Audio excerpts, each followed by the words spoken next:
वसते लक्ष्मी, करमध्ये सरस्वती, करमूले तु गोविन्दः, प्रभाते करदर्शनम्। समुद्रवसने देवी, पर्वतस्तनमण्डले, विष्णुपत्नी नमस्तुभ्यं, पादस्पर्शं क्षमस्व मे।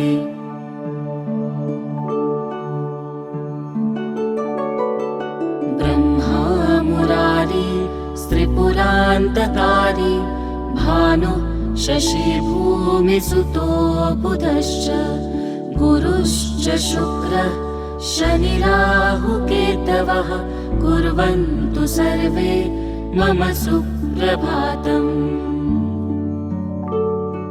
सनत्कुमारः सनकः सन्दनः, सनात्नोऽप्या सुरिपिम्लग्रौ च, सप्तस्वराः सप्तरसातलनी, कुर्वन्तु सर्वे मम सुप्रभातम्।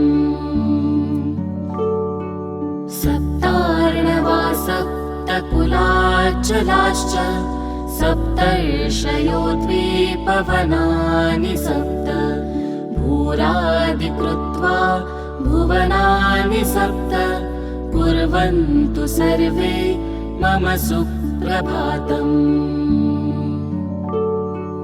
पृथ्वी सगन्धा सरसास्तथापः, स्पर्शी च वायुज्ज्वलनं च तेजः, नभः सशब्दं महता सहैव, कुर्वन्तु सर्वे मम सुप्रभातम्। प्रातस्मरणमेतद्यो विदित्वादरतः पठेत्, स सम्यक् धर्मनिष्ठः स्यात्, अखण्डं भारतं स्मरेत्। ॐ